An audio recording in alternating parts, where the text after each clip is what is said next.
বিসমিল্লাহির রহমানির রহিম। এখানে রহমান শব্দটাও আছে, এখানে রহিম শব্দটাও আছে। রহমান রহিম আবার কোরআনে পাওয়া যায়। আর রহমান আল্লামাল কোরআন, এখানে রহমান আছে। আবার কোরআনে পাওয়া যায় গাফুরুর রহিম। বাবা জাহাঙ্গীর বলতেছে কোরআন গবেষণা করিয়া যে গাফুরুর রহিম পাওয়া যায়, কিন্তু গাফুরুর রহমান পাওয়া যায় না। এখন রহমান কি রূপ, রহিম কি রূপ? রহমান কোন রূপে বিরাজমান আর রহিম কোন রূপে বিরাজমান? রহমান কখন কোন রূপে প্রকাশিত হয় আর রহিমই বা কোন রূপে প্রকাশিত হয়? এটা কি আল্লাহর সিফাতি রূপ। রহমান আল্লাহর সিফাতি রূপ, রহিম আল্লাহর সিফাতি রূপ, কিন্তু আছে। কিন্তুটা কি পার্থক্য? রহমান আর রহিম কখনো এক না। রহমানের ব্যাপারে যখন আমরা কোরআন গবেষণা করি, কোরআন যখন রিসার্চ করা হয়, কোরআন যখন খোলা হয়, দেখা যায় রহমান সমস্ত জগতের রহমত দিতেছে। রহমান সমস্ত জগতের মধ্যে রিজিক বন্টন করতেছে। রহমান মানুষ, জিন, ইনসান, পক্ষীকুল, প্রাণীকুল, গাছপালা, তৃণলতা সবাইরেই সে ভোগ দিতেছে, সে রিজিক দিতেছে, সে কুষ্ঠ রোগ হইতেছে, বিমার থেকে সাফা করতেছে, সে দান করতেছে, সে আশ্রয় দিতেছে। কে? রহমান। কিন্তু যখন শুধু মুসলমান না, রহমানটা সার্বজনীন। শুধু মুসলমানরা আল্লাহ পানি দেয়, হিন্দু, বৌদ্ধ, খ্রিস্টানরা দেয় না, সবারই দিতেছে। যেখানে রহমান হলো তৌহিদের বাসিন্দা, সে তৌহিদের মধ্যে বিচরণ করে। রহমানের অস্তিত্বটাই তৌহিদ নিয়ে। তৌহিদ কি? সকলের জন্য সমান, এনে কোনো দ্বিমত হবে না।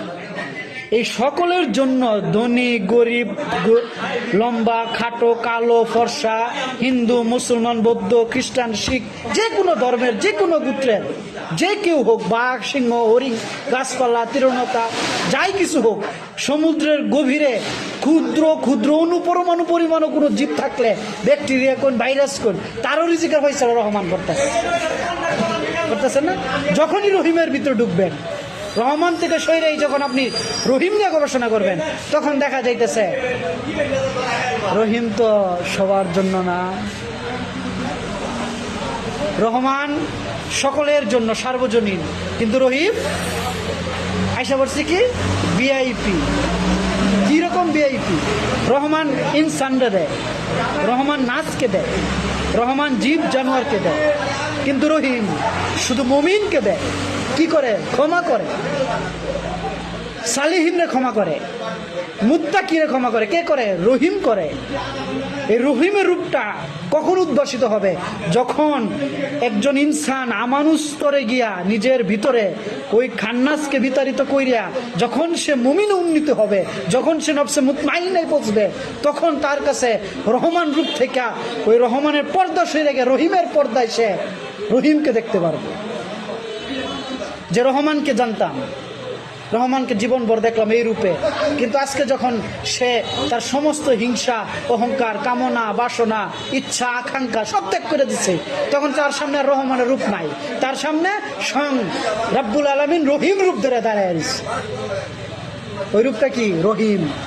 এটা সার্বজনীন না, এটা শুধু মুত্তাকিনের জন্য, এটা শুধু মুমিনের জন্য। এই সালিহীন বান্দা, যে ধৈর্যশীল, যে মুমিন, যে পবিত্র, যে বিশ্বাসী, তার জন্যই রহিম, তার জন্য রহমান না।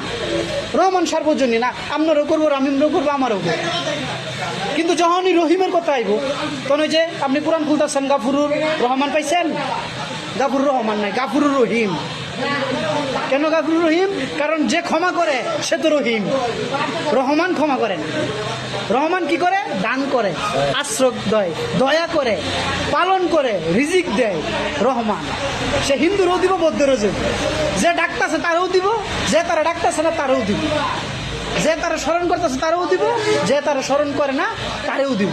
কিন্তু রহিম সে বলতেছে আমি শুধু মুমিনের সাথে, আমি শুধু মুত্তাকিনের সাথে, আমি শুধু সালিহিনের সাথে। তাহলে রহমান আর রহিম রে কোনো এক করা যাইব না। রহমানই একটা স্টেজ, রহিম আর একটা স্টেজ, আমানও এক স্টেজ, মমিন এক স্টেজ, জাত এক স্টেজ, সেফাত এক স্টেজ, নফস এক স্টেজ, রুহু আর এক স্টেজ। প্রতিটা বিষয়ের স্টেজ আছে। এই পার্থক্যটা যদি ধরতে না পারে, তাহলে রহমান কি করে বুঝবো আর রহিম কি করে বুঝবো, নফস কি করে বুঝবো, রুহুই কি করে বুঝবো? ইনসান কি করে বুঝবো, আমানু কি করে বুঝবো? কার উপরে সালাদ ধার্য হয়েছে, কার উপরে হয় নাই, কার উপরে রোজা ধার্য হয়েছে, কার উপরে হয় নাই, কার উপরে কুরবানি ধার্য হয়েছে, কার উপরে হয় নাই, কার উপরে হজ ধার্য হয়েছে, কার উপরে হয় নাই। এই প্রতিটা বিষয় বুঝতে গেলে আপনার কি বুঝতে হবে? এই মেজাজি এবং হাকিকি, এই মেজাজি দিকটাও আপনার বুঝতে হবে, এই হাকিকি দিকটাও বুঝতে হবে। রহমানের পরিচয় লাভ করতে হবে, রহিমের পরিচয় লাভ করতে হবে। কিন্তু রহিমের পরিচয়, রহমানের পরিচয় না লাভ করলে রহিমের পরিচয় পাওয়া যাবে না, কারণ তিনি তো পর্দার আড়ালে, রহিম তো পর্দার আড়ালে। কার জন্য স্পেশাল, একদম স্পেশাল মুমিন বান্দা, তার জন্য তিনি রহিম। রহমান তো সবার জন্য। তাহলে রহমান আর রহিমের পার্থক্য বুঝতে গেলে স্বয়ং কোথায় প্রবেশ করতে হবে? কুরআনুল মাজিদে, যে কোরআন ফয়সালা দিবে রহমানকে আর রহিমকে। রহমান কোন রূপে বান্দার কাছে বিচরণ করে, রহিম কোন রূপে বান্দার কাছে প্রকাশিত বিকাশিত হয়।